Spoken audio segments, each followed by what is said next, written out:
สวัสดีครับอาจารย์ครับผม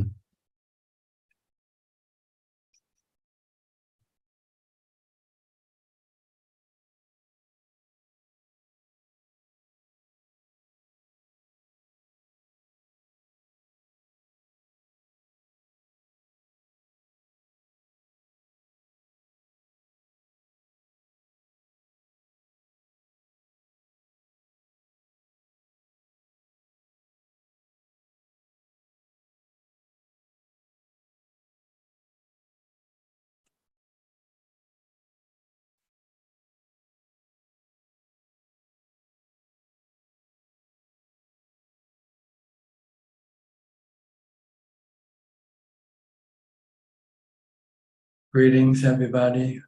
Welcome to another meeting where we will discuss the Buddhist practices of charity, morality, and meditation. Everyone who is interested is welcome to join. Tonight we'll start with Willie from Indonesia. Willie? Yes, good evening, Ajaan. Today I don't have any questions. Thank you. Okay, Nanapat from Thailand. นมัสการค่ะท่านอาจารย์ค่ะ Today I would like to inform ท่านอาจารย์ that this coming Saturday the 3rd of December I plan to go to วัดยานค่ะ to pay respect and listen to the ธรรมนากุติค่ะท่านอาจารย์ Okay. I have no question ค่ะค่ะ Okay, see you then. ค่ะ see you Christine Coe from Penang. Good evening, Long Paul. I have no question. Thank you. Okay, Professor Kenneth from Switzerland. Long time no see. Good afternoon, Tanajan. I've been keeping a low profile in the background recently. Good. Anything tonight?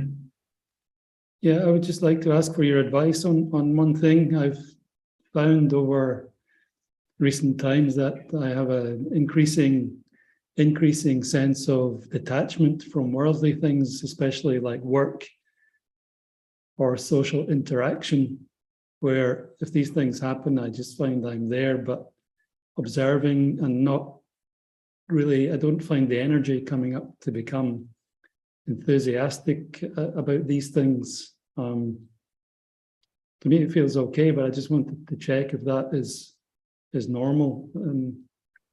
The feeling of dispassion, right? Yes. Yeah, because you start to see the impermanence of things. Things are just temporary, they just come and they go. They're like bubbles. They're not real, really. But if you don't reflect or think about it, you think they are real. But in fact, they're just temporary existence and temporary things. And you cannot cling on to anything in this world. They're like bubbles. So the more detached you become, the better, because the less stress or sadness you will have. Because if you cling or you attach to something, when they change or when they disappear, they can cause you to become sad, unhappy, or depressed. So the wisdom or the insight of the three characteristics will make the mind to become more dispassionate. The more you reflect, the more you understand the nature of things, and the less you will become attached, less passionate. Yeah. This is what you should try to do with everything. Okay. All the time, if possible. Because every time you come into involve or contact with anything, you should remind yourself that you're dealing with bubbles. Mm-hmm. Yeah. Okay. It seems like a lot of people. But you still do things, you still work, you still do whatever you need to do. But in the end, it doesn't really mean anything. Yeah. Okay. Right? Does anybody take anybody with him when he goes? No. We don't take anything with us when we go. We leave everything behind, even our body. Yeah. And if we attach, if we delude it, we leave it with sadness. But if we are not deluded, we leave it with happiness. Buddha said to be rid of all these things is just supreme happiness. Yeah. Sapphe sankhara anicca, all conditioned things are temporary. They rise and cease, they come and go. To be free from attachment from this thing is the supreme bliss. Mm. This is usually a chant monks use during funeral. When the monk go perform funeral, they'll chant this verse. Anicca vata sankhara upadavaya dhammino upachitawa nirucchanti esang upasamo sukho.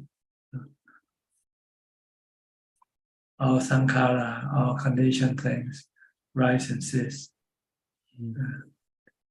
To be free from attachment from this thing is supreme bliss. So try not to be attached to anything. All sensual objects, body, feelings, everything that the mind come into contact with. They are all illusion. They are not real. They come and go. You cannot force them or control them. They are all work of nature. Yeah. There's only one thing that's remained with the mind is the bliss that you get from detachment, from letting go. This will stay with the mind forever. This is what we want. Okay. So you have to constantly reflect on anicca and anatta. Anicca, things are temporary, things keep changing or disappear. Anatta, they are not under anybody's control. They are work of nature, natural phenomena. We think we can control our body, but we know only to a certain extent, right? Beyond that, it's just not possible to tell the body to remain young and strong forever. But this is what all we want. Everybody always pray for, longevity, good health. Yeah. So we just have to be realistic. It's not pessimistic to think of getting old, getting sick and dying. It's realistic. But people look at it as pessimistic. Yeah. Buddha teaches the truth, reality. Aging, sickness, and death. This is reality. This is the truth, the supreme truth of suffering. Yeah. And the cause of our birth comes from our cravings. We need to have a body in order to satisfy our craving. We have this craving for sensual objects, sensual pleasure. So we need to have a body to achieve this. But then the body is a temporary thing. It doesn't last forever. You get old, get sick and die. That's when dukkha comes around, when the body becomes old, becomes sick. And when you cannot use the body to satisfy your cravings anymore. So you don't want to go this route. You want to stop your craving for sensual pleasure, craving for being, craving for non-being. In short, not to reborn again. by meditation, to find peace and happiness from meditation. And then you can then let go of your cravings of sensual pleasure, because you have an alternative way of making yourself happy.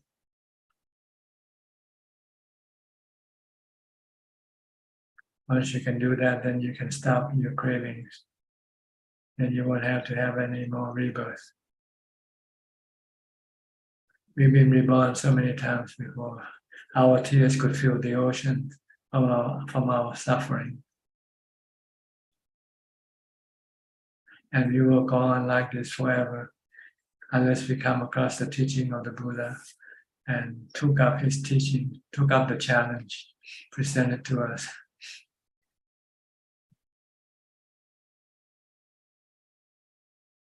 Okay, good enough. That's very clear, Tanajan. Thank you very much for your guidance. Okay. Thank you. Mittal and Minnie from India. Yes, You were here a few weeks ago, huh? yes, Tanajan. That's me. This is my mother. I see. A Go ahead. question, Go ahead. a question I've had is when I'm able to develop a nice place of concentration, I want to hold on to it and keep it going for as long as possible. But then social interactions happen and social obligations pull me out of it. And then I'm not being able to get back into it and starting to feel depressed and starting to feel sad about that. So I wondered if you can offer some advice on that. Well, you have to figure out what caused you to lose your concentration. That is your social interaction. So if you want to maintain your concentration, then you have to stop your social interaction. Right. Simple as that. So you have to live in seclusion, live alone. Yeah. You have to become a monk eventually. If you Yeah. want to maintain continuous concentration. Yeah. Like the Buddha, he has to leave the palace, because if he lives in the palace, he would have all this social interaction to deal with every day. So he took off. This is the path for those who wants to develop spiritual perfection, spiritual peace, spiritual happiness. You have to let go of all your social interaction. The Buddha said, don't cling, don't agree, what you call it, can't think of, don't socialize. Yeah, try to stay alone, because then you can maintain your concentration continuously. Right. So you have now you know the problem, so you have to find a way of solving this problem. How to get yourself out of all this social interaction. Yeah. I start getting lonely as well. Then it's on both sides. When I'm well concentrated, I'm happy to be alone. And when I'm not, I start missing people and and then it's like both things. Then you should try to bring your concentration back. Yeah. Because if you follow your sadness, then you have to leave your seclusion and go interact with people. And then once you do that, you start to miss your concentration again. So you're just going back and forth like a ping pong ball. When you're alone, you feel lonely. So you want to interact with people. But when you interact with people, you feel not good. You want to be alone.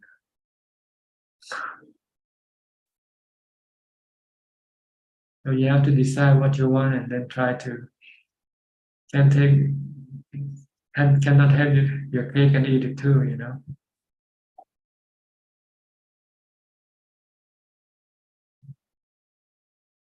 This is the question that everybody has to answer. Once they find the answer, then they feel a sense of relief. This is the hardest question to answer. Which path should I take? The worldly path that I used to, or the spiritual path? So before you can decide, you have to have enough practice to make sure that once you're alone, you can continue on with your practice. But if your practice is still off and on, this can be a problem when you're alone. When your practice is down, you can feel lonely, and your defilements will consume your mind to the point where you wanted to go back. We just recently lost a monk. He came and he wanted to devote the remaining of his life for practice. He gave up his job and everything. But after he been ordained for just a few months, he just no longer do it. So he eventually had to disrobe. This is something like climbing the mountain. Once you start climbing, you cannot stop. If you don't get to the top, you cannot stop. Only when you get to the top, then you can stop your practice, your climbing. Because as soon as you stop, the gravity will start to pull your body down. As soon as you stop, your defilement will start to pull you back toward the worldly life.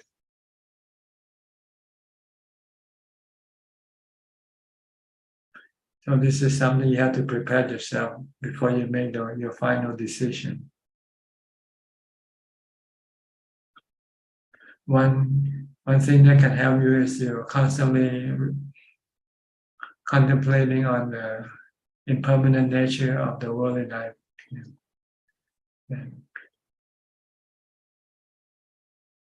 Things don't last.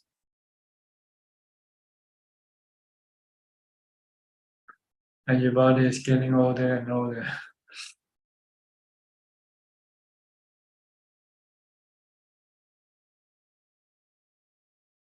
The Buddha saw an old man, a sick man, and a dead man, and a monk. So he finally decided this is the message that he needed to push him to become a monk. You have to constantly think of your body, yourself, your body. Eventually it's going to get old, get sick, and die. Then you won't be able to enjoy your worldly life anyway.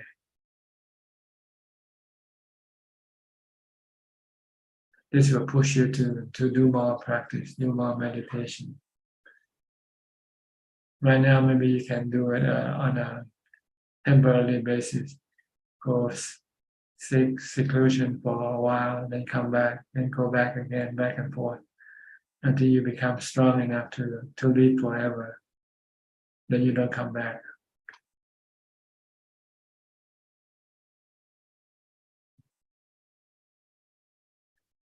Okay. Your mother has any question? I want to know the options for Could you speak louder, please? the path for me. The Yeah. options for experiencing monastic life for me. You just have to go stay there, stay in the monastery to experience it and to find out whether you like it or not. You don't have to be a permanent resident when you start it. You can go there and stay temporarily 7 days, 10 days, and see how you like it. Could you suggest any names of such monasteries? It depends on, you mean in Thailand or in your country? I don't know any more places in your country. But in Thailand, you can read a guidebook called a guide to meditation monastery in Thailand. Search for the book. It will tell you. I think it's published by the World Fellowship of Buddhists or something. I used this book when I started looking for a place to ordain. A guide to Buddhist monastery or something like that in Thailand. And you can read the description of each monastery. Okay. Okay. All right. Okay. Yeah. All right, Mito, anything more? Thank you so much. One more question. Thank you for offering. Is I face some difficulty with sexual desire and how to work with that, and I've been doing body contemplation, and that leads to mental states of aversion and disgust, and I'm wondering how I can make that better. Your mind is not ready for it yet if you have aversion. So you need to calm your mind first. You need to have some samadhi first. Okay. Samadhi is the basis of the development of wisdom. Okay. So if you contemplate on the 32 parts or the 10 corpses and you have aversion, then it means your mind is not yet ready. It's not calm enough. Your defilement is going against your contemplation. Yeah. So you have to subdue your defilement by meditation practice first, by samadhi first. Okay. To get equanimity. Once you have equanimity, then it will be easy for you to contemplate, because your mind will not react either way, positively or negatively to the object of your contemplation. Right. Because the mind will be neutral. With equanimity, your mind will be neutral, without love or hate, without attraction or aversion. Right. So try to develop samadhi first by developing mindfulness, training yourself in mindfulness all day long, from the time you get up to the time you go to sleep. Okay. Try to stop your mind from thinking. Only when you have to, when you need to. Otherwise, keep it reciting a mantra or keep watching what your body is doing. Okay. Okay, I can try that. Okay. All right. Thank you. Next, Alvin from Malaysia. Good evening, Tanajan. I haven't got any question tonight. Thanks. Okay, Alfredo from Brazil. Around the world in 60 seconds. Around the world in 3 seconds. It's okay, Bante. Yeah. From India to Brazil. Brazil. I better. I take medicine, antibiotics. From breath. From my breath. I had pneumonia. Pneumonia. Okay. Yes. But okay, now I am better. Okay. Because of the cold that you get pneumonia? No, my breath is not so good. I have a bronchitis. Bronchitis. Okay. Yes. Very hard, very hard. You didn't have to go to the hospital. Yeah, I went to the hospital. The doctor gave antibiotics to me. Very strong medicine. Antibiotics. Yes. You feel better now? Yes. In hospital, other people's is is not so good how me. In word, other people is worse off from you, from me. Yeah, worse than you, huh? Yes, yes, yes. Because they don't And have mindfulness to protect the mind. oh yes, yes. Yeah, they talk about Christianism, about God, né? Yeah, It's okay, né? But help the peoples. yeah, Using I talk about samadhi to their peoples, né? Talking the body is not you, not that's right. uh, You have wisdom. not You have wisdom. Teach them the wisdom of the Buddha. yes. I talked to two women in medicine home in hospital, né? And they women agree with me. Good. They have only they don't have anatta. Anatta. No anatta. Yeah, anatta they don't have, but they knows about anicca and about dukkha. Yeah. Only anatta they don't have. Right. If they know anatta, then there will be no dukkha. Yes, yes, yes, yes. But dukkha and anicca, the peoples that agree in God, is equal, né, Bante? Is the same, né? Only anatta is different in Buddhism, né? Yeah, only Buddhism teach anatta. No Yes. other religion teaches anatta. Yes, yes, yes.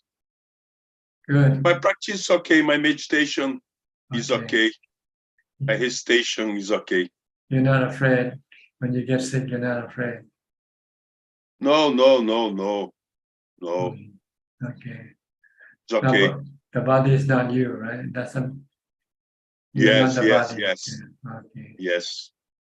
It's a phrase that if you have a proposito, if you have an objective, you have to support the conditions. Support what? Support the life. The life. Support the problems. Yeah. Support the things of life, né, Bante? The life is not only samadhi, né, but the life is the same is you have to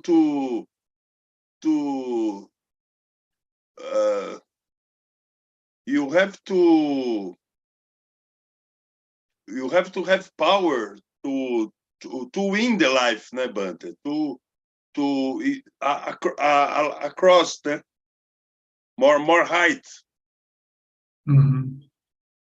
Because in Buddhism there are four requisites, né? House, clothes, food, medicine, and food, né? Yeah. And in social life, when we have to pay bills and etc., you have to do things to support the life, né? But you have taxes. You have taxes to pay. yes. Então, it's two ways, né? Two ways paralelos, né? Samadhi and the life. Okay, but samadhi is more important than the life, than the body. Yes. The enlightenment is the very important, but the enlightenment. Right. Enlightenment is the most important thing. Yes. Okay, stay enlightened. Okay, anatta all the time. Think of anatta all the time. Yes, but such all the time. Okay.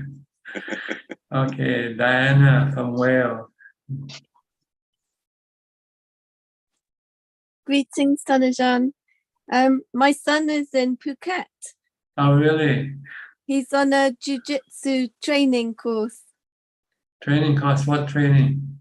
Jiu-jitsu. Oh, jiu-jitsu. Yes. It's a martial art? Yes. I see, okay. Are you a long way from Phuket? Yeah, Phuket is down south, maybe about 500 or 600 kilometers from where I am. I'm in the north part. Not, I'm in the middle part of Thailand, but but Phuket is way down south, almost close to Malaysia, near Malaysia. Oh. But it's easy to travel nowadays. They have flight. People can fly every day all across the Thailand. So you want to follow him to Phuket? Not to Phuket maybe, but it looks very good.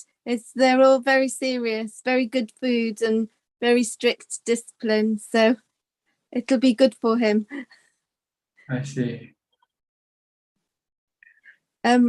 I was reading this week about what makes up the personality, the Rupa, the Vedana, Sana, Sankara, and Vijnana, and it was about the non-self.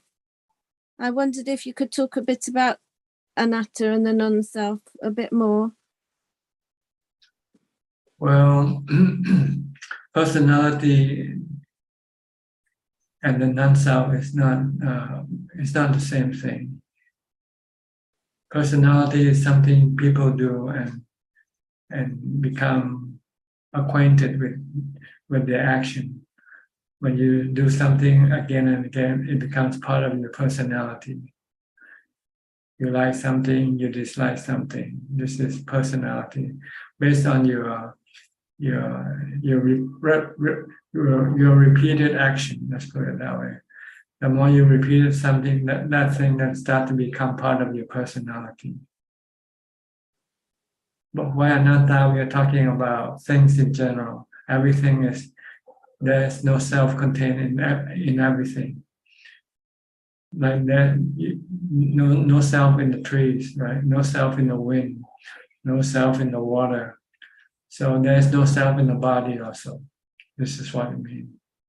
But it's our delusion that perceive the body as a self, and because since the mind who perceives the body has no physical appearance, so it takes the body to be itself, because it's born with this body from birth. So this then becomes a self to the mind. But in fact, it's just like a tree, the body. Yes, I like that, like the wind. Yeah, like the wind, the water, the weather, everything. Things happen due to conditions. They're not due because someone is moving it, driving it, or something like that. It's just everything is due with condition. Even our body is being conditioned by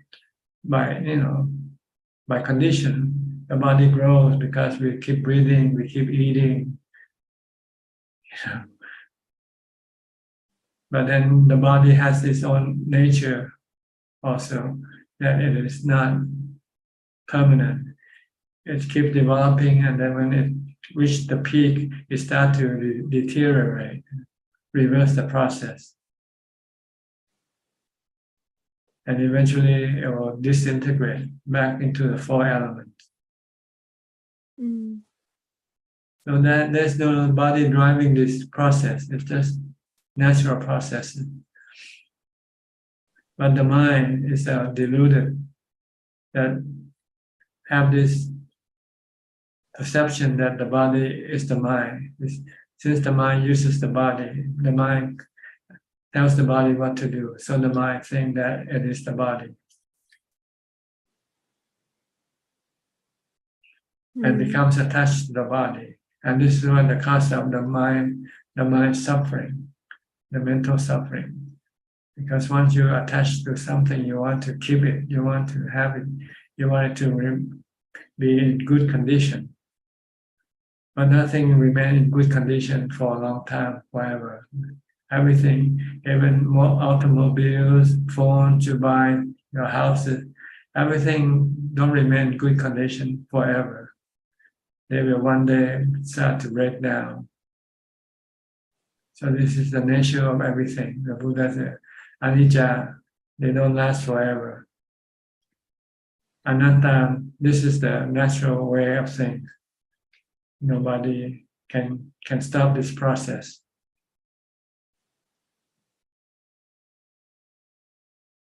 My sister-in-law, she's very fearful about illness and disease, and it makes her quite unhappy. Because she doesn't look at the truth. The truth is that nobody escapes sickness or death. No matter how hard you try to protect yourself, you can still not escape sickness and death eventually.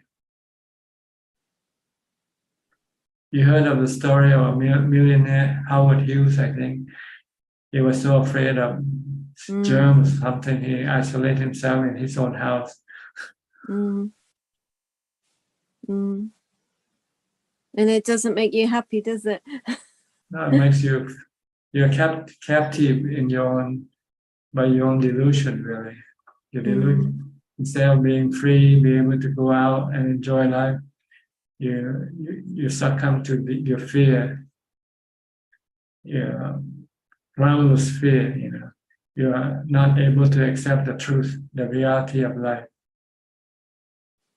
If you can accept the reality of life, then you say, so what? I'm gonna get sick, and why should I torture myself to protect myself from this inescapable situation? We look after ourselves, but more in a more realistic way.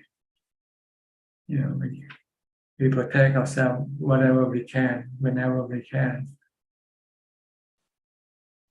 But we don't go to the point of paranoia. Yeah.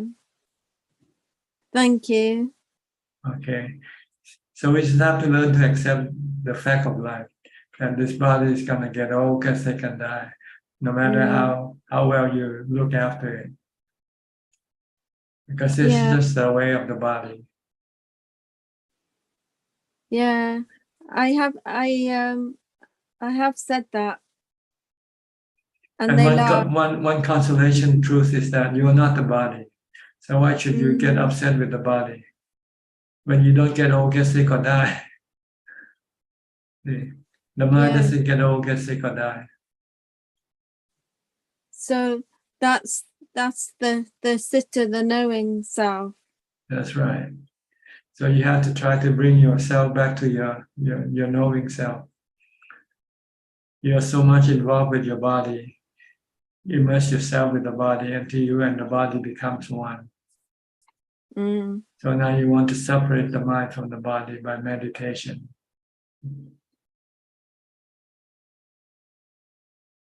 Yes. Okay, so keep practicing mindfulness and meditate. Thank you. Then you will slowly move away from your body. All right? Okay. Next, Philip from Malaysia. Good evening, Tanaja. I don't have any questions tonight. We're glad to be listening in. Okay. Kok Seng from Singapore. Good evening, Ajaan. Tonight I have 2 or 3 questions to ask Ajaan. Our first question is regarding what the advice that you gave B. Ravin last week about retreats. So you were advising B. Ravin to go for a retreat for 1 month or 1 year or forever. So my question is, first, what is the purpose of going to retreat? The second thing, if we are going to retreat, what are the things that we need to consider when we are choosing the retreat, the place to go for retreat? Well, meditation retreat is usually a place where they allow you to have time that you can be by yourself. and then you can then develop mindfulness. They have a place for you to be alone. You only meet people only during the meal, for instance.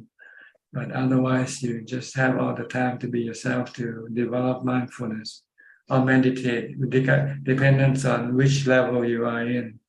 If you're beginning, you want to develop mindfulness first. If you have enough mindfulness, then you want to do a lot of meditation. So this is what the purpose of retreat. So that normally if you don't go to retreat, you stay at home, you have to go to work, you have to deal with people, you have to use your thoughts all day long. So you will not be able to develop mindfulness in which you can stop your thoughts. So this is basically what retreat is for, people who wants to have more time to practice meditation and mindfulness. Okay. Okay, more time to practice mindfulness and practice. Okay.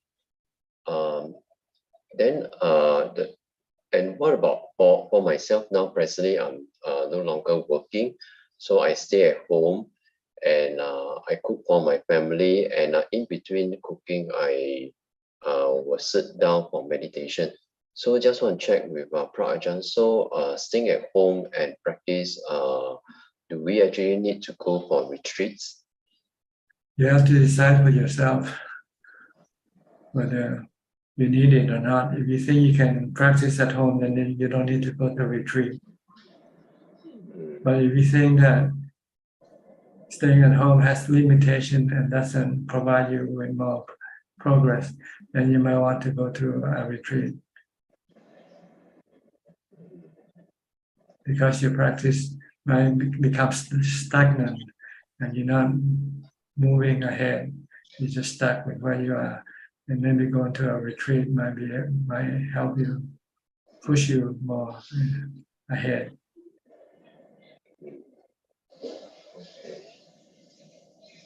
Okay. Okay, so like going for a retreat, it can help to instill the self-discipline to push us further in our practice. Yes, it depends on which retreat you go. Some retreat let you be alone and you have to discipline yourself.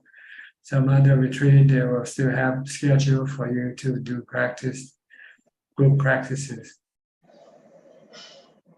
So it depends which different retreat have different ways of teaching the student who attend the retreat. In the place where I stay, this is an individual retreat and no one is there to guide you or push you. You have to be your own guide, your own pusher. Oh, I see. So if okay, so if let's say if there's no teacher to guide me in the retreat, then does it make any difference with staying at home, practice on our own? No, the teacher is something that is apart from the retreat. The retreat is the conditions of the place you practice. It's more quiet, more secluded. But teacher, you can learn like right now. You can teach from online or anything like that. So it is not important that you have to have a teacher at the retreat. It depends on which retreat you go to. Some retreat have teacher who will guide you, push you. But my retreat, you have to do it yourself, DIY. But if you have any question, then you can come and, like Mittal, he came here and spent 2 weeks with me. Most of his time, I never talk to him. I might talk to him during the morning meal for briefly 5 minutes or so if you have some questions. But most of the time, he's alone doing his practice. Because if you're going to retreat, you don't want to really ask questions. Because by asking questions, you keep thinking. The goal for a retreat is for you to stop thinking. Oh, okay. Main purpose is stop thinking. Yeah. Okay. Ajaan, my second question is regarding just now you were mentioning about ordination is like climbing a mountain. But I remember the Buddha mentioned that for an ordained bhikkhu, we can actually rope and disrobe 7 times. Meaning that if we find, let's say if I ordain, I find that, oh, I'm still not, say I still not ready, so I can disrobe, and then back to the householder. Then after the householder, then I decide to ordain again. So the Buddha has actually given the allowance of seven times for a male follower. So is it still holds for in today's context? I don't know. I think this is something you have to take it on an individual basis. The more time you disrupt, then the likelihood of you achieving the goal is becoming less and less, because you are not determined enough. You're too soft. When you run into difficulties, you give up. I was also actually wondering why the Buddha give this so-called 7 times for bhikkhu to ordain this or I never heard of this sutta before, so I cannot really answer. He said 7 days, 7 months, or 7 years. If you don't achieve in 7 days, you probably will achieve in 7 months. If not 7 months, then maybe 7 years. Okay. You're talking about the same thing or not? No, it's different about for bhikkhu to disrobe, then after that ordain again, then disrobe, and then ordain again, up to a maximum of 7 times. Maybe he said, if 7 times you cannot do it, then you might as well forget it. Oh, I think maximum 7 times. After that, no more already. No more chance to ordain. Yeah, no. If you cannot do it with 7 times, then it's probably impossible for you to do it. Okay. Then the related questions are: do we need to overcome our sexual desire or cravings before we ordain? Because they are or do we need, or can we or do we ordain first and then slowly try to so-called eliminate and overcome our sexual desires? Well, sexual desire is like an obstacle to your advance. So if you cannot go across this obstacle, then you won't be able to advance any further. So it doesn't matter whether you ordain or not ordain. If you're interested in this path, you have to be able to overcome this sexual desire.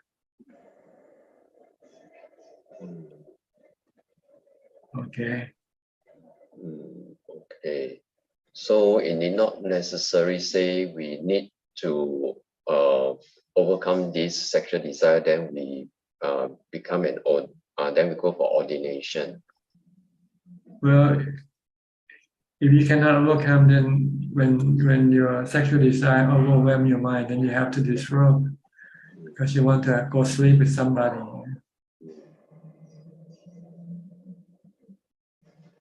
But if you can overcome or deal with it, calm it down, then you won't need to disrobe.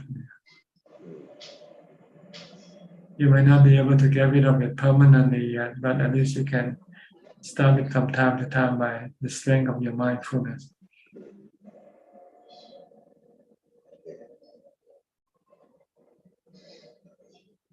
Okay. Okay. Yeah. Thank you, Ajaan. Okay, B. Ravin from Good Thailand. evening. Hi, good evening, Thanajaan. Just continuing on the topic of coordination. I was just doing as a reflection just now. Isn't it taking the mind on holiday? Because sometimes we work, we take leave, we take our body on holiday. So taking going on a retreat or just taking the 8 precepts is kind of like giving the mind a chance to rest and not think about things. Is that the right way to look at it? No, it's more like going to a boxing ring to face your enemy. Because your defilement will start to kick you when you start to be alone. Your defilement, your craving will become stronger and more intense. So you have to fight it with your mindfulness or wisdom in order to be able to contain your cravings. So it's not on a holiday. Holiday, you go on a carnival cruise or something like that.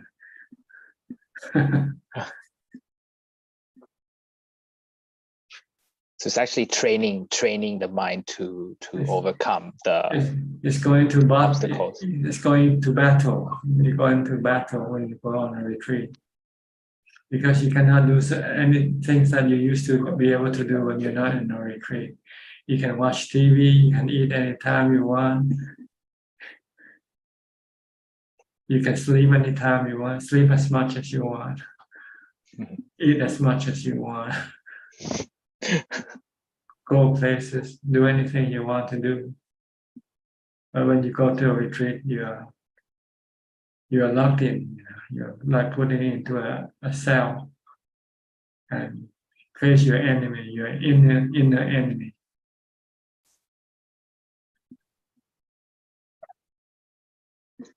Yeah, I was just thinking about, I mean, now I realize that because you've never been on a retreat before.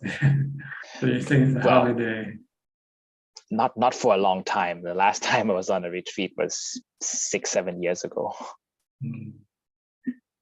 But I mean, the concept is the same, as in the reason we go on retreat is because if we stay at home, there's too many distractions. That's why we have to go somewhere else where we can really seclude ourselves from the world.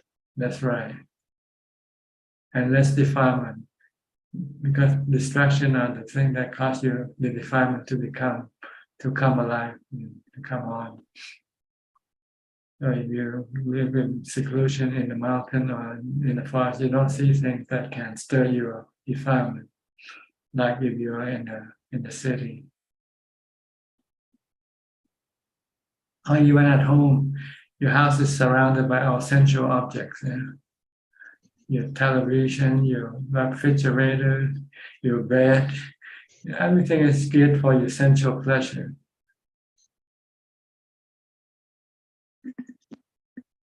Yes, it is, unfortunately.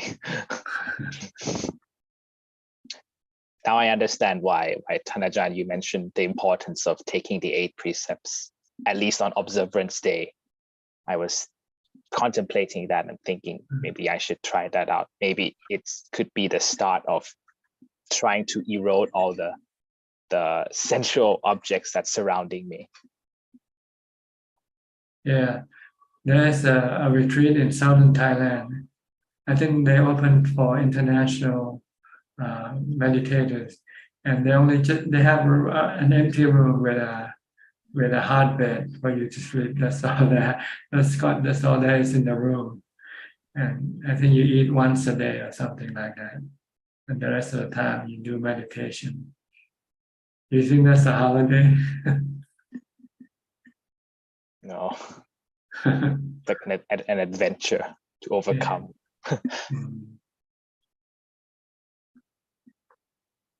Yes, okay. Yes. Just one more question. I was, when I do meditation, I sometimes get to reflect upon having a desire not to be reborn again. Is this bad desire, or this is something that's good because it will keep us, meditating more and more to get rid of the defilements that bring us back to rebirth? It depends on the reason behind thinking about it. Maybe just thinking about just to make you feel good, or really see the suffering in being reborn. So it depends. Sometimes your defilement can trick you to think, oh, being reborn is not good, you know. But it doesn't reflect on your attitude to rebirth. You know, you might just think just for the sake of thinking to make you feel good, or you think because you would truly believe that birth is not good. So it depends on, you know, I don't know. It's good, generally it's good to think not to be reborn if you think rebirth will bring you hardship and suffering. Because once you start to born, once you're born, you have to struggle to stay alive. You have to breathe for the whole of your lifetime. You cannot stop breathing any day, any second.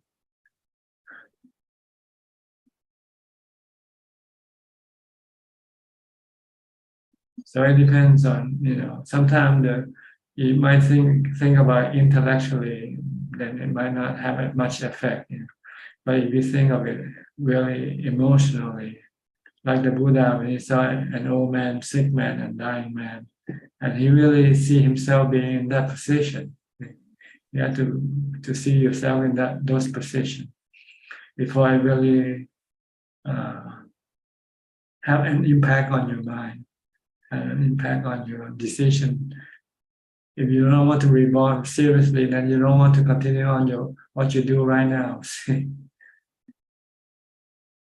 If you're serious about not wanting to be reborn, then you must start thinking about giving up your job, thinking about doing more practice, preparing yourself for eventually taking the ordination path. But if you're just thinking about it, then let it be. So, you know, not follow up on your thinking, and it doesn't mean anything.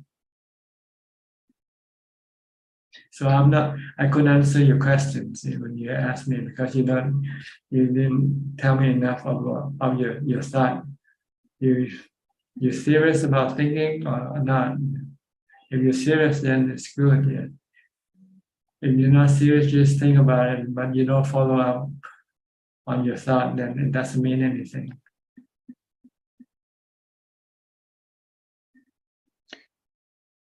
I think Thanajan, you still answered my question. I think now I understand. It depends on how I see it. It's not about what, it's about how. Yeah.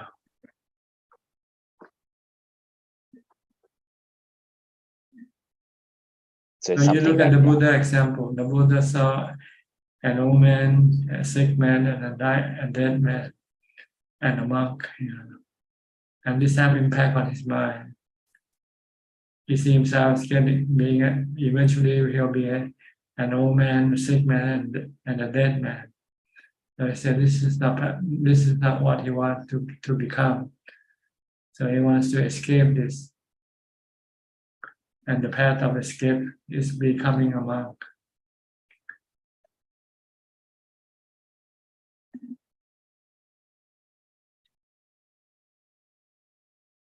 Or maybe you haven't thought that far yet.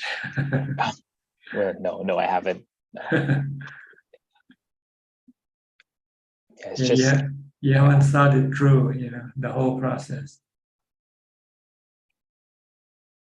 Yeah, I think my understanding is still at a very shallow level. It's not intellectually deep enough to really penetrate the mind. So I think that's something that I need to continue to work on.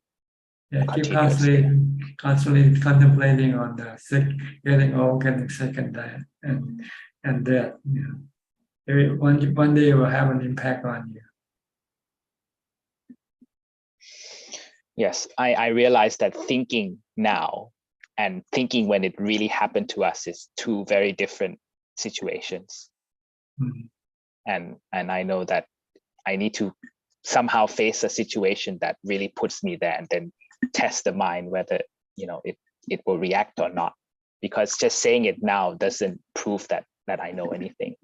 Go to hospital, visiting sick people, go into cemeteries to watch the people in the grave. Because you're removed from this reality, you're only thinking about it. It's not, doesn't have strong enough impact as if you're actually seeing it yourself.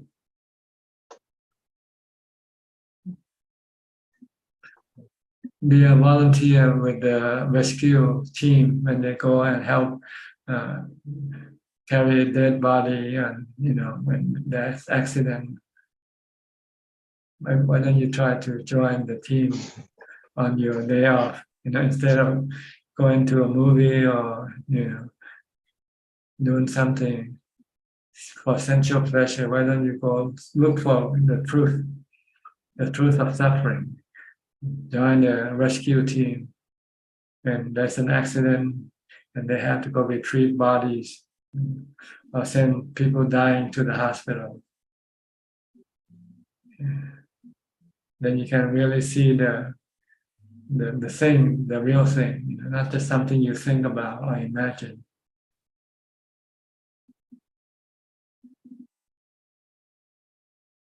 Yes, put ourselves in a real situation. Yeah. Yeah, I try baby steps, at least when I meditate and I have pain in the legs, I try not to move. I try to think that, okay, I have to live with it. I should not have aversion to it. And I think that's just one starting point for me, at least in terms of not being aversion to the pain. Right, at least you know what you have to do, and gives you a goal to. I mean, sometimes if I suddenly have a stomach ache or I suddenly have pain, if I have enough mindfulness, it will immediately tell me, don't get upset. This is normal. But if I don't have mindfulness, then there's a reaction. That's right. Good. Yeah. So I will keep practicing and to take Thanajan's advice. Thank you. Okay. Eugene from Taiwan.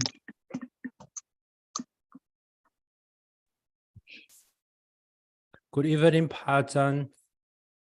When I do sitting meditation practice, in my mind, I have a kind of desire want changing to walking meditation. But when I do walking meditation just a while, then I want turn back to sitting meditation. So I want to ask, how can I overcome of this kind of situation or this kind of desire? Well, you just have to tell yourself, if you sit, you're going to have to sit until you can no longer sit before you go walking. And once you start walking, you keep walking until you can no longer walk before you sit down. Mm-hmm. Don't let your desire be the one to dictate your walking or sitting. Let the situation dictate your. When you sit and you no longer can sit anymore, then you walk. When you keep walking until you no longer can walk, when you sit. My question is, in meditation, we cannot indulge pramada but we also cannot self-suppress it. So when meditation training, it's difficult to distinguish what is what kind of mind is indulge, indulge, pramada in Bali, and another kind of is oppressive or self-suppressed. So how to distinguish both of them? I don't quite understand your question yet. Just like the first question, because I'm not easy to know. I feel lazy or I want to push myself because lazy is not good. So you have to set up a time limit. See, walk for 30 minutes, sit for 30 minutes. And if you find that you can do longer, then increase it to 1 hour sitting, 1 hour walking. Keep increasing the time if you want to advance. Okay. So you can use the time as the one to determine how long you should sit and how long you should walk. Okay, I will try first. Okay. Then let's see. Thank you, Pa Ajaan. All right.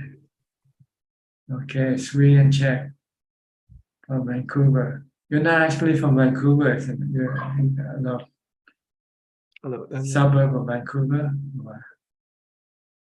Coquitlam, Ajahn. Is that the community, the name of the community? Or it's a town or what? City. City. Yeah. East of Vancouver. It's part of the greater Vancouver. Like Yeah. LA. Metro Vancouver. Yeah. Oh, I don't know. Well, it's like every big city. Big city, they have their own towns. In Bangkok, we have so many different small towns congregate together. Yeah, not as big. We are in a smaller city. It's not it's a quieter city. We are on the mountain, like top of the mountain. Like how far away from the city center where you stay? Where you are? 45 minutes. 45 minutes. Yeah. So we are like more on the mountain. Like we are halfway up on the mountain. We are colder. Yeah. Okay. So And yeah, closer to nature. yeah, and our school is on a farmland. It's very secluded. It's quite a secluded school with a huge farmland and a background of a mountain with a mountain background. So we are in a farm community with farmers and yeah. Good. Yeah. It's more rural and it's not urban. It's more rural. Huh? More rural, yeah. Yeah. It's a nice place for walking meditation actually, because it's very this like a nature, yeah, quite close. It's very natural. Quiet, very quiet. Yeah, good.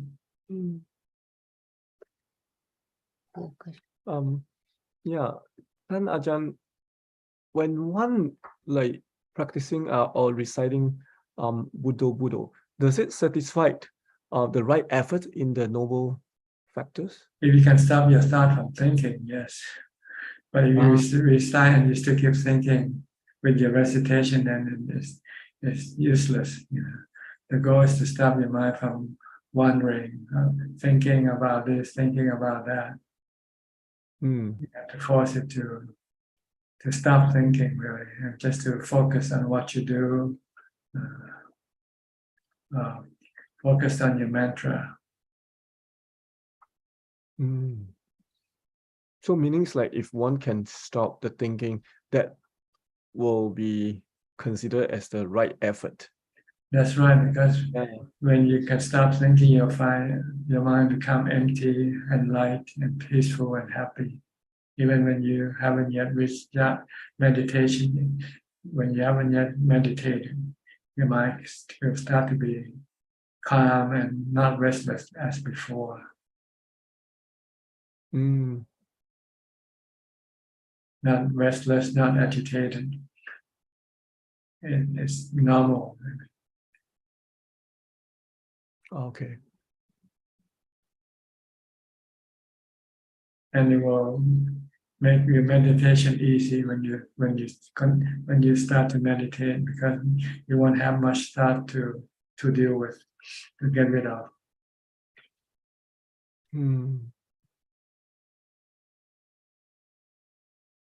Okay. The goal is to be able to meditate eventually and enter into jhana. That's the event. That's the final destination really for developing mindfulness. Is to get your mind to jhana. And that's right effort. Once you get to jhana, then that's the right effort. In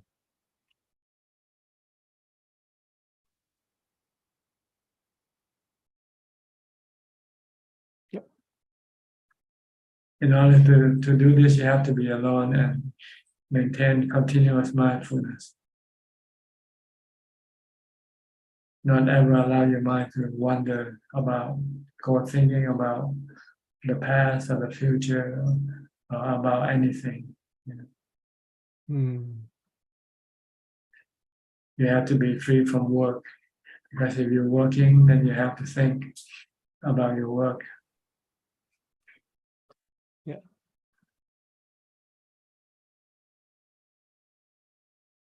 Okay.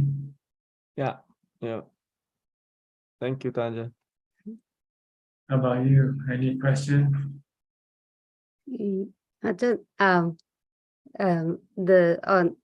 wrote it down. I don't want to misquote you, but on the Q&A on just the past Q&A session, I think Liberty Lee asked you that most culture promotes more population to support the economy. Do you think this is why Buddhism are not as desired as other religions? And Ajahn, you said that Buddhism is against the defilement, and the minds of all beings are under the control and influence of defilements. So it's not easy for people whose mind under the control of defilements to approach Buddhism.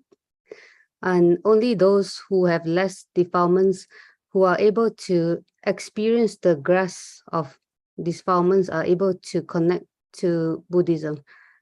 I didn't really get that one. The able to grasp, the able to experience the grasp of the defilements. Like, are you talking about like able to experience like how defilement affect us? Like, Now, when you are being held by your defilements, you're not free to go explore something different. Your defilement will keep telling you to go to a movie, to go to a party, and to go look for sensual pleasures. So to you, if you are under this, then you will see no need for religion. People don't see any need for religion, so long as they can pursue their sensual pleasures. It's only when they are somehow condition makes them not being under the push of your defilement, and you have time to maybe look around, and see, what am I doing? What have I got so far? What have I done? What did I get from what I did? And then you say nothing when you start to look at. I didn't get anything. Everything I did is all gone. And what left for me is just loneliness, especially when you're suddenly left without anything, And maybe that's the time for you to be able to think. If you have enough wisdom to think, is there anything else I can do besides, doing what I've been used to doing?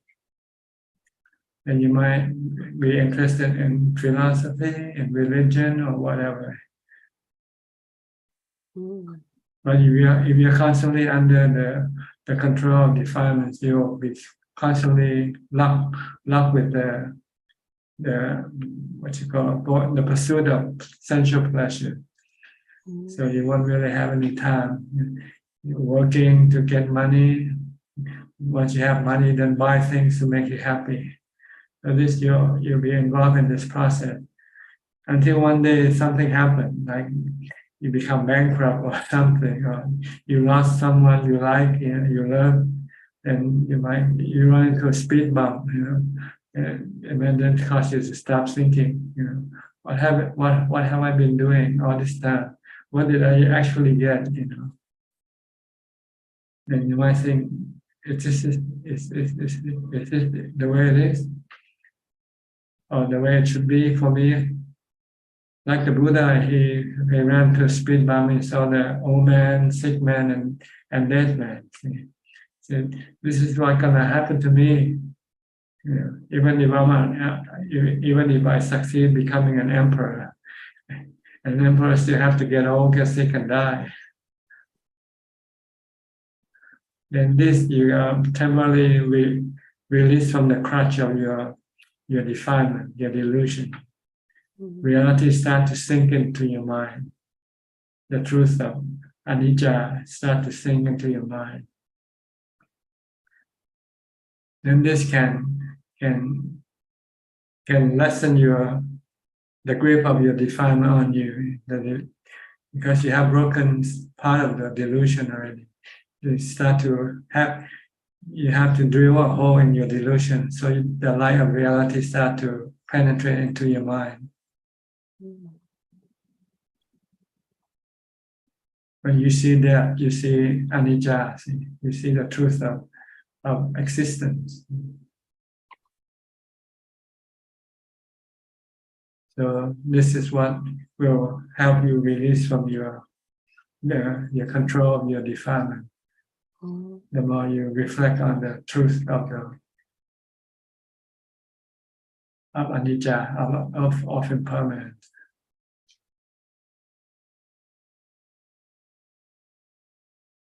You said drill a hole, so you have to you make the hole bigger. So By constantly thinking about it more and more. The Buddha said we should contemplate on once being born, we are subjected to aging, sickness, and death, and separation from the ones we love.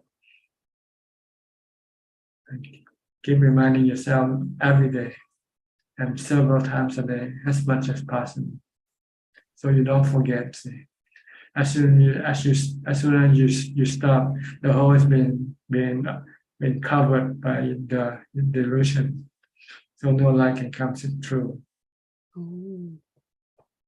So you have to keep opening up the hole bigger and bigger by constantly contemplating on the nature of the impermanent nature of life. Wow, we really like that one. The whole, and then the light is the wisdom, like the light of wisdom. Then you would like to go study religion or Buddhism or whichever you find will give you the answer.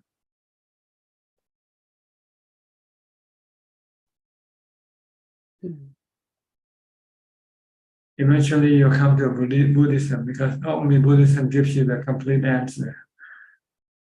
Gives you the problem and also gives you the solution to the problem. Gives you the problem, also give you the solution. Gives you the, what do you mean give you the problem? The problem is anicca. Other religion teach you about anicca, about dukkha, but they don't give you the solution, which is anatta. Oh, wow, yeah.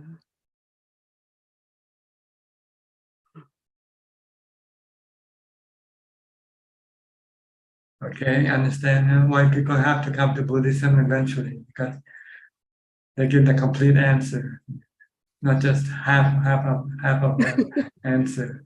They're given the question, but they're not given the solution. That's why we have many Westerners coming and ordained as monks in Thailand. They were Christian before, they have other religion before in their home country, but the religions could not answer the question. Yeah. Why do I have to suffer? Why do I have to suffer when I have to get old, get sick, and die? How am I going to stop this suffering? So when you start reading the Buddha's teaching, the Buddha said, yes, we just have to understand anatta. In order to understand anatta, you have to practice the Noble Eightfold Path.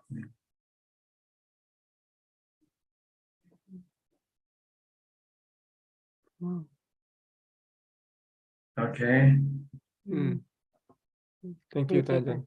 All right, next, Gary from Singapore. Gary, are you listening?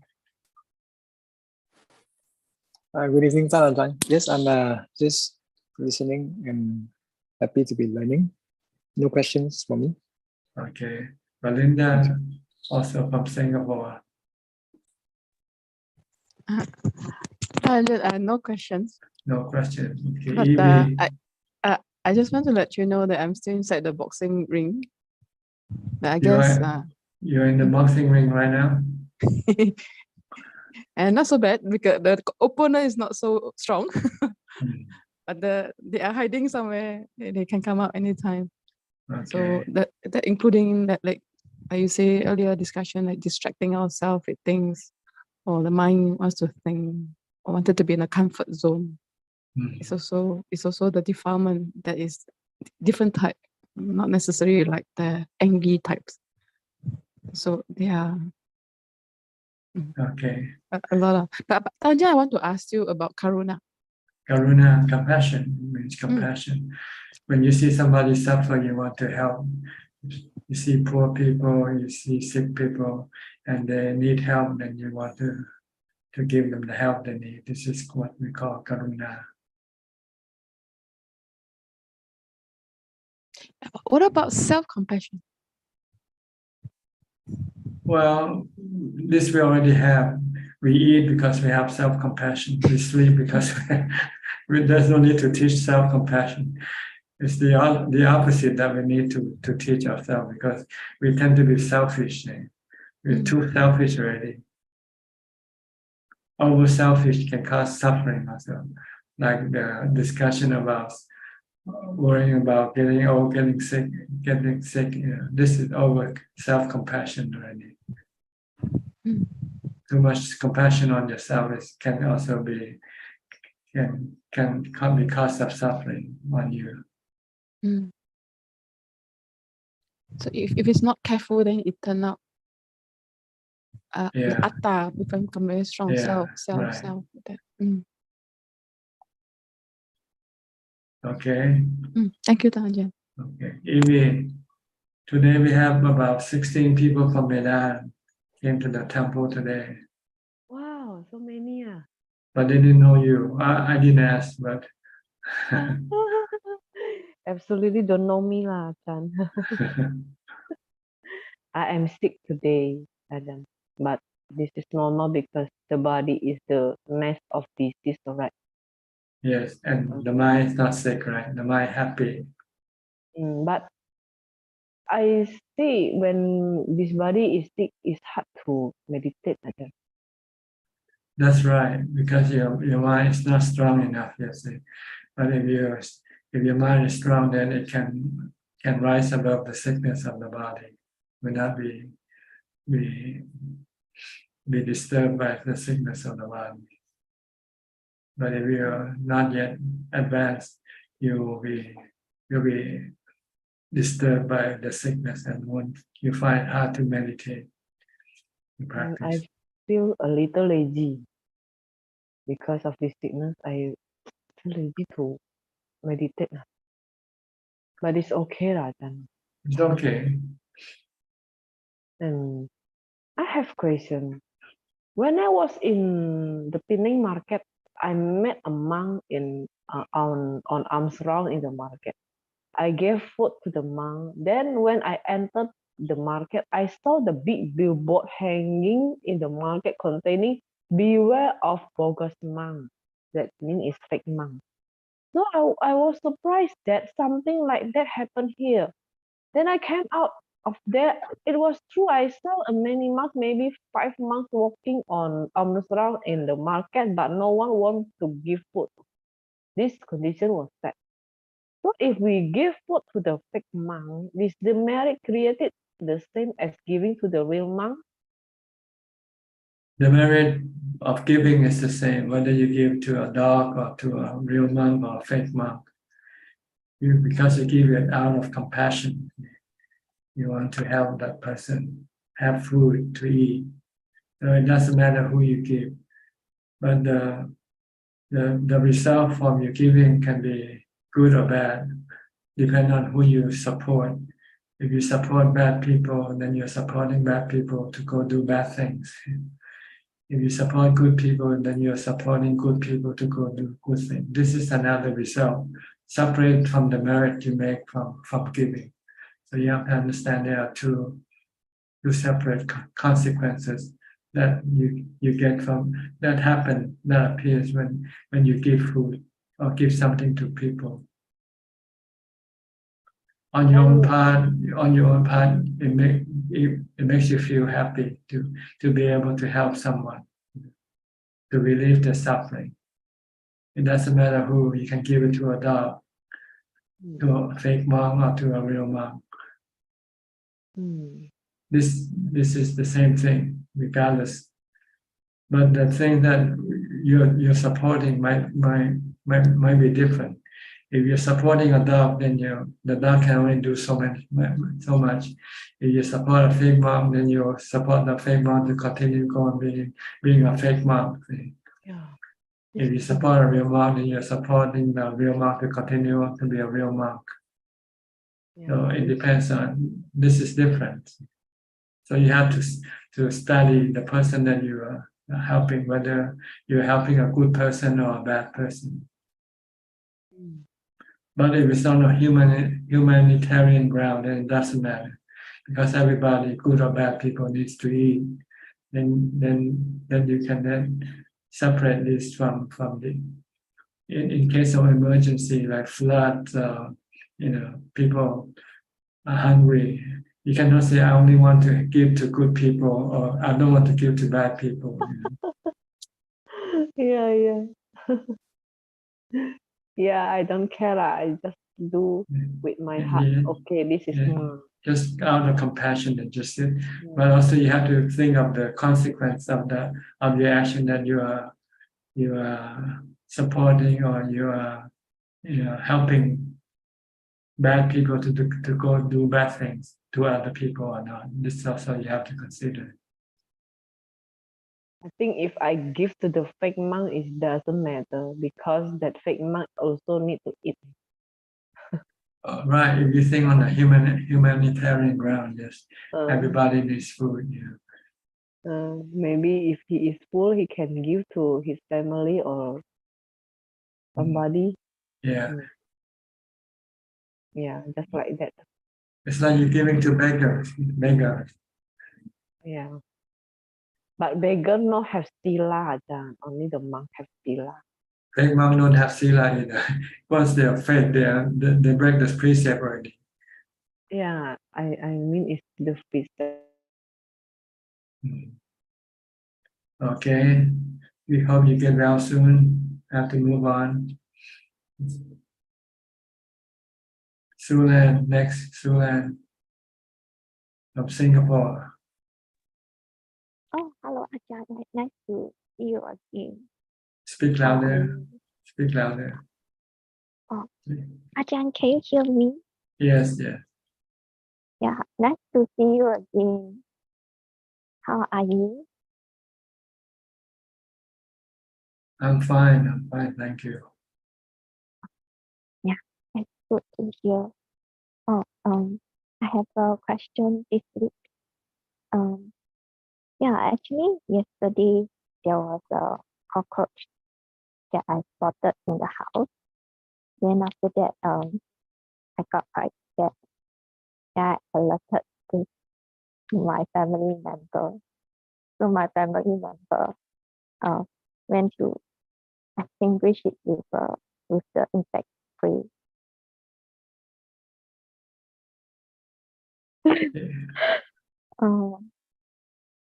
Can you hear me? What is your question? Okay. maybe I change to a place with not.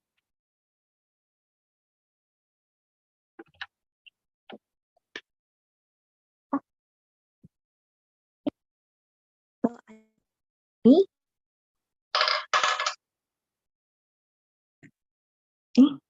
Hello?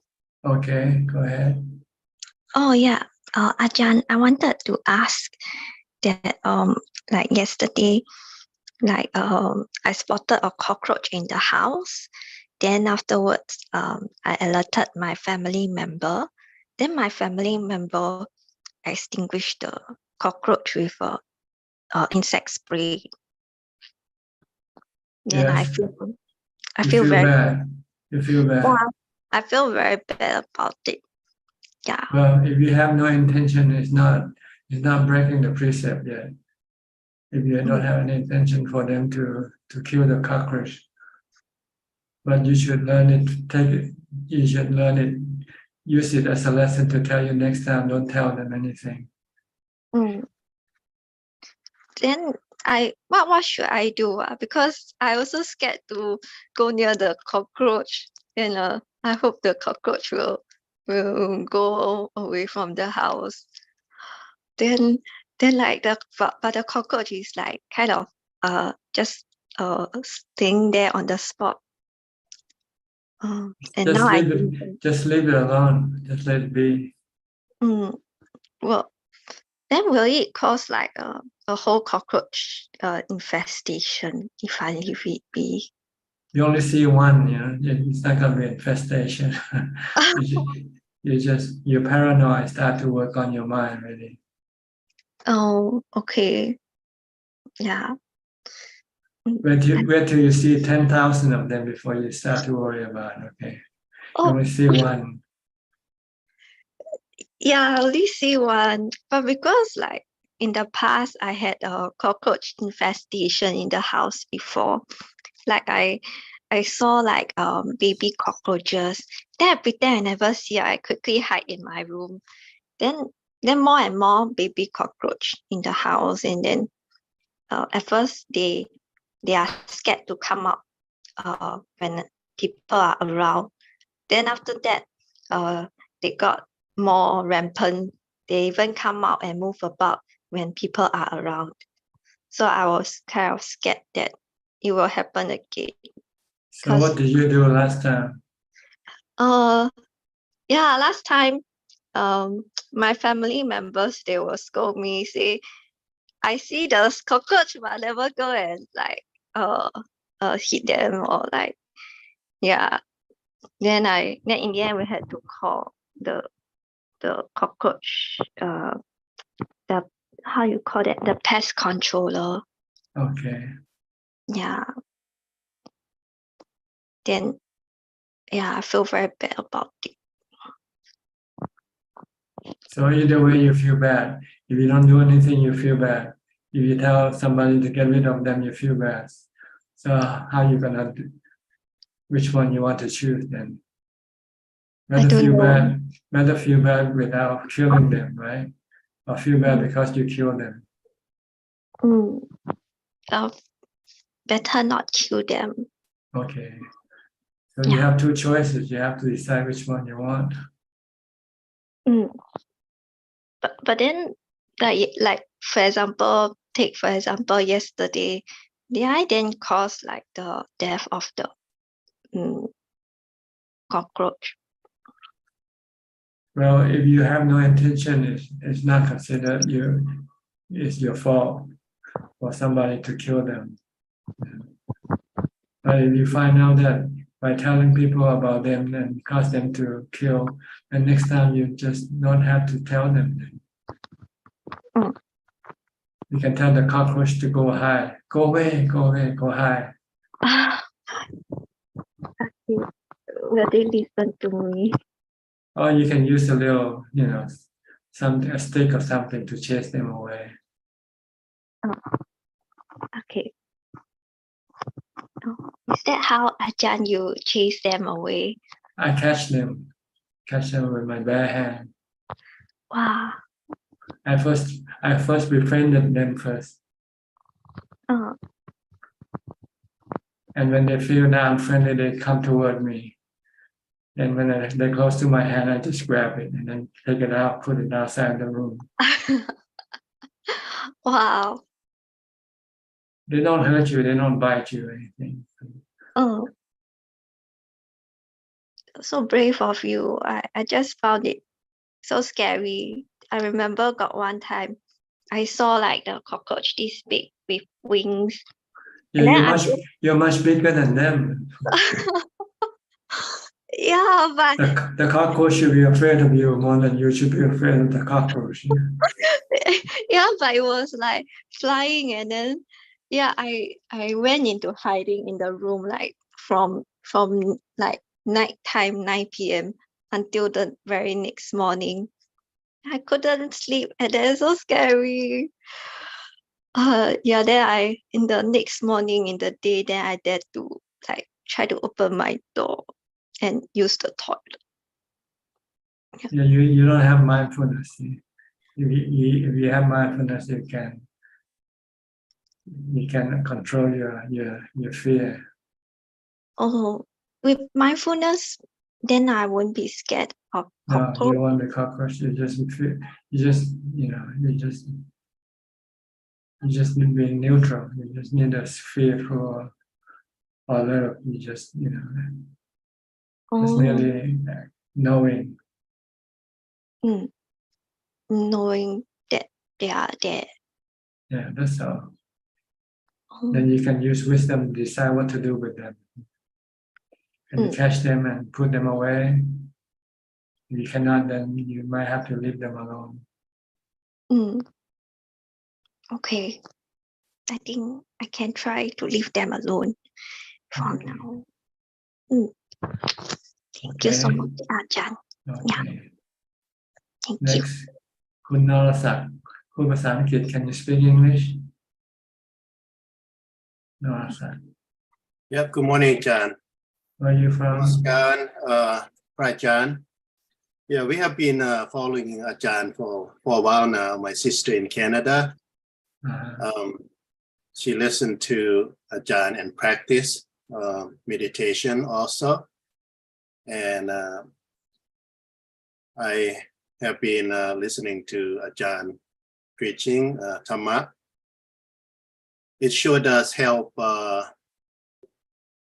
me a lot in terms of make me calmer and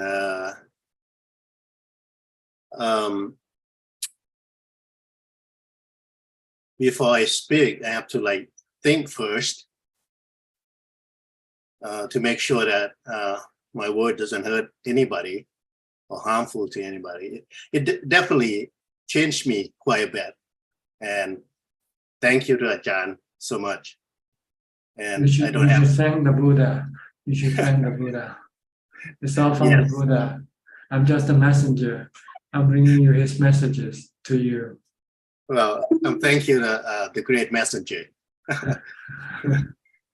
You're a great messenger, which is better than any messenger around, which is fast and precise.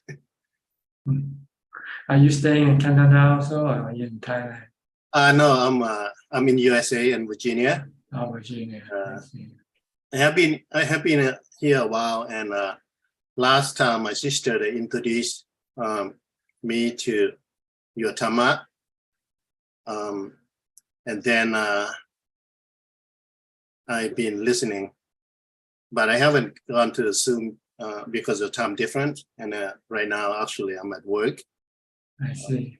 But I try to listen more. Sometimes I listen from Facebook and YouTube. And you can watch it later on. You can watch it later on also. Yes, like I told Ajahn before that last time we came to the Zoom. Right now I'm 63 years old, and I born Buddhist, and it took me a while to realize the word of Dhamma. Took me probably when I was 61 that I really understand Yeah, we took Buddhism for granted in Thailand. You're born with Buddhism, so you thought you were Buddhist automatically. Right. Yeah. Good. You have to study the Buddha's teaching in order to know what Buddhism is really about. Yes. Thank you, Ajahn. Okay. You have no question? Not right now, just that's it. Okay. Go to Aroka. Aroka from the Netherlands.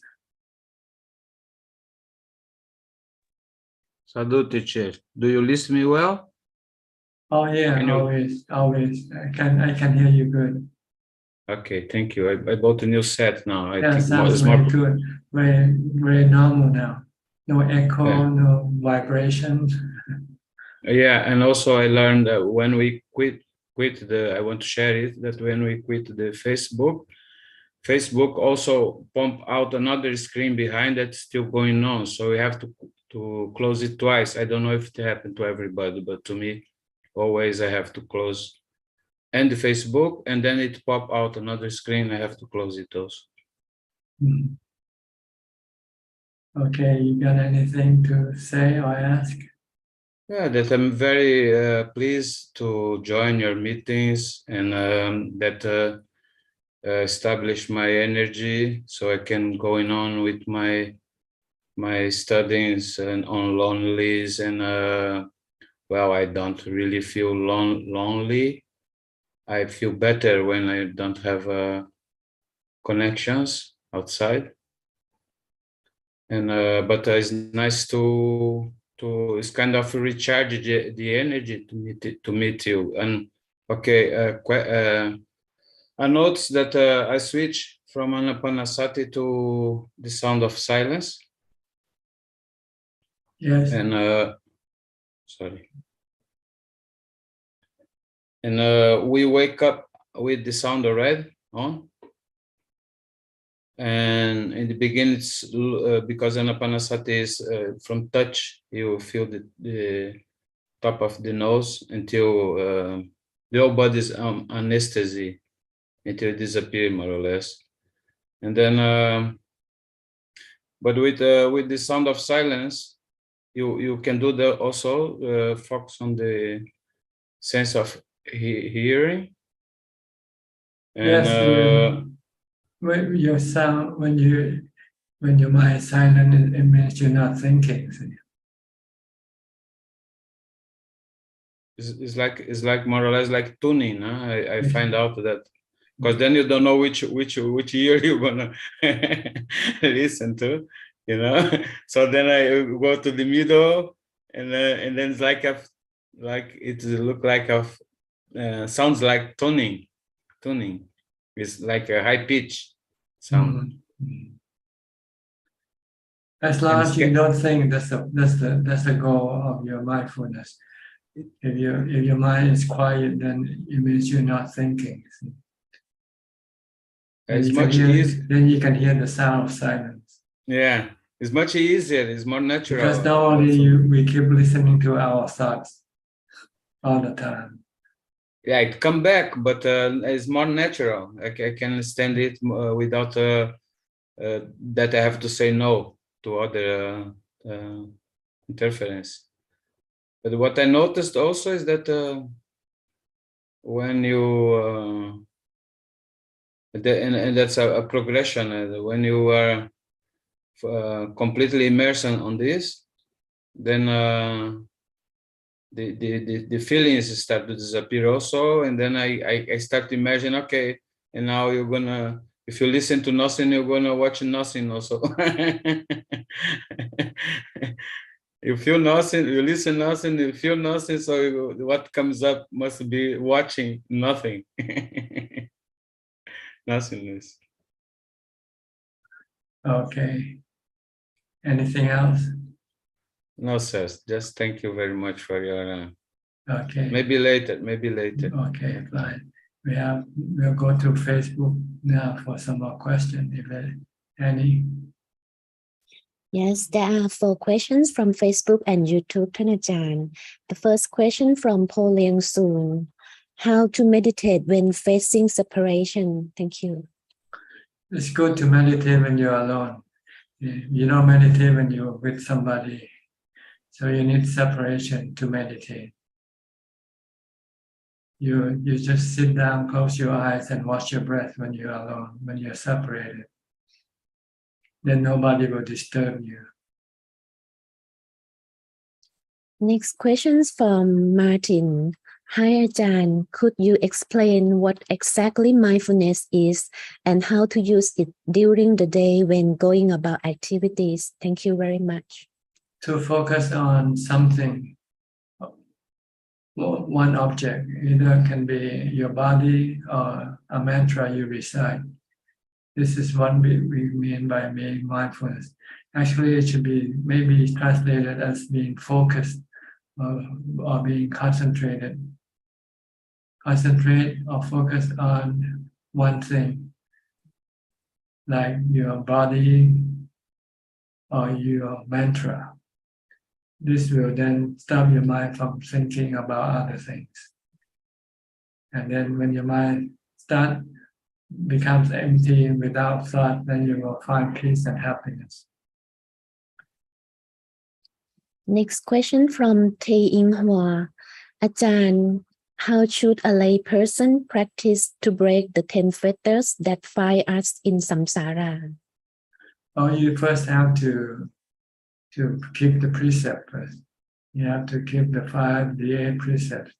And then you also have to develop mindfulness and train yourself in samadhi before you can go and break get rid of the 10 fetters. The getting rid of the 10 fetters is the last step of your practice. So you have to begin with keeping the precepts and train yourself in mindfulness, constant mindfulness, and meditate until your mind becomes completely still, and you have equanimity. Then you can then start study the nature of the fetters, what are they, and how to break them, how to get rid of them. So you're still very far away. You first have to keep the precepts, to meditate, to get into equanimity. And the last questions from Kun Ai. Do I become too passive? Is it abnormal to not show grief for the death of people? I didn't cry when my parents and my sibling passed away. I have seen dead people since I was young and wish them rest in peace. Thank you. It's abnormal for normal people, but you're not normal, so it's abnormal. So very few people will don't show any sadness when somebody dies. But whether you ask me if it's wrong or not, it's not wrong. It means you're just not being affected by the death of other people. That's all. It means maybe you have equanimity. Your mind has equanimity, so you don't feel any sadness. That's all,ท่านอาจารย์ Okay, we have some 30 minutes left. If anybody would like to, Eugene from Taiwan. Pazan, we can go to temple, do some merits, and dedicate for dead people. But can we dedicate these merits to the cockroaches who die in our house? Yes, any dead being you can dedicate, but you have to you only make a small merit. How can you dedicate to so many people? Yes, because cockroach is too many, hundreds of them, so cannot dedicate for all of them, right? You have to make a lot of merit. Then you want to dedicate to lots of. Okay. Normally, we only dedicate to one person. The monk will recite the name of the dead people. No, you have to the one to be the okay. to research. Cockroaches. Yeah. But how about one dog is okay? Yeah, one dog, one cockroach, one human being is enough because what you do is very little. You only have one plate of rice and you want to give to 10 people. How can you expect them to eat? I see. Cockroach pass away will return in the samsara different forms, or all of them will become. Yeah, they're like us. They only have different form, physical form now, but the mind is the same. Your mind and the cockroach's mind is the same. Okay, I understand. Thank you. Okay. Okay, Minnie from India. Yes, I have this question. Can you speak a bit louder, please? Yeah, I have this question. When I am meditating, sometimes the body gets restless and it is very difficult to sit. And sometimes the mind is not still.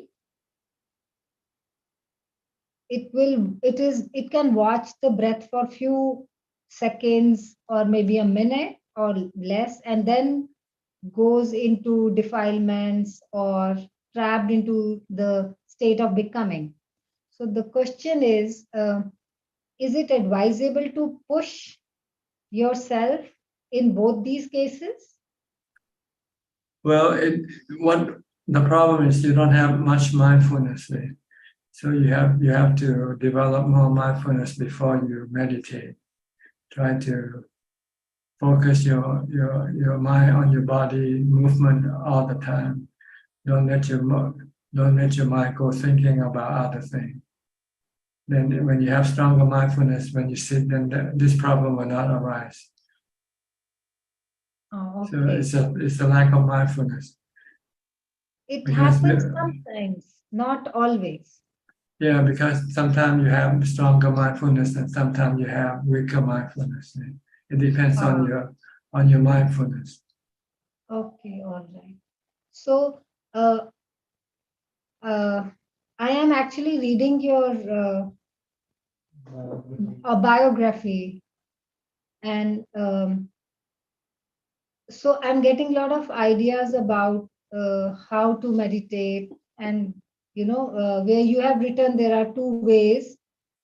Where once when you experimented with sitting for 6 hours continuously, and how when you would just stand at one spot for some time when you couldn't sit any longer, and so this is very inspiring. And in this case, what happens, sometimes I'm able to sit longer periods of time, like up to 2 hours. So getting inspired by how you could sit for 6 hours, would you recommend if I can start by extending from 2 to 3 hours, or will that help? And also the mindfulness, you mean like in my whole day I need to be mindful of my body, what I am doing, how I am breathing? That's what you mean? Yes, that's right. You have to be mindful all the time, whether you're eating, standing, walking, brushing your teeth, washing your face. Always focus on what you do. This will prevent your mind from thinking about other things. So when you meditate, then you can find it easy for you to calm your mind and become still. So when one decides to comprehend stress? This is another chapter. You comprehend stress when you get sick, for instance. When you get sick and you notice that your body gets sick and your mind also becomes stressful. And you can then figure out what is causing your mind to become stressful. It's because your mind don't want to get sick. So then you study. This is when you say contemplate on stress. Actually, you want to study the nature of stress. What is causing the stress to arise? and how to stop your stress from arising. Once you know the cause of your stress is caused by your desire not to get sick, then you have to then study the nature of your body. Can you prevent the body from not getting sick or not? And then you will see that you cannot stop the body from getting sick. So then you just have to tell yourself you cannot stop your body from getting sick. So to have the desire to not to get sick is useless. It can only cause you stress. So when you see this, then you can stop your desire for not getting sick and accept sickness as part of life.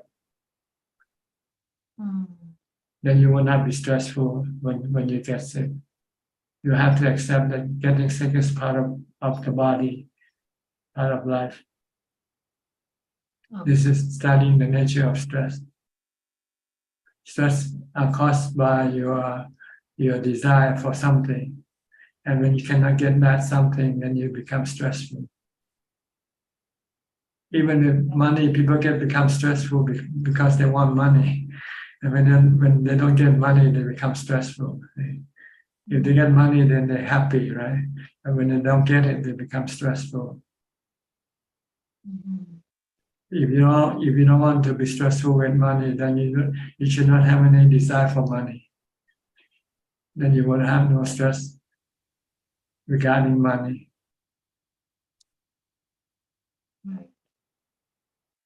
Okay, these two separate practices. First, you train yourself with mindfulness to calm your mind, to make your mind still, so that you reduce your desire for things. Then when you have stress because of your desire for things, then you can use the wisdom of the Buddha to stop your desire and stop your stress. By seeing that everything is not under cannot fulfill your wish. You cannot fulfill your wish from everything that you want. So if you can find that you cannot get what you want, then you should stop your desire, your wish to get something. If you don't want to be stressful. Right. So don't have the desire not to get old, not to get sick, or not to die. This will reduce a lot of stress on your mind. If you can accept aging, you can accept sickness. If you can accept that, then there will be no stress when you get old, get sick, or die. In order for your mind to be able to do this, to accept, you have to calm your mind, to have equanimity by the practice of meditation, mindfulness, to stop thinking, to still your mind. When your mind becomes still, then you will have equanimity. Then you can accept the truth of life, accept aging, sickness, and death.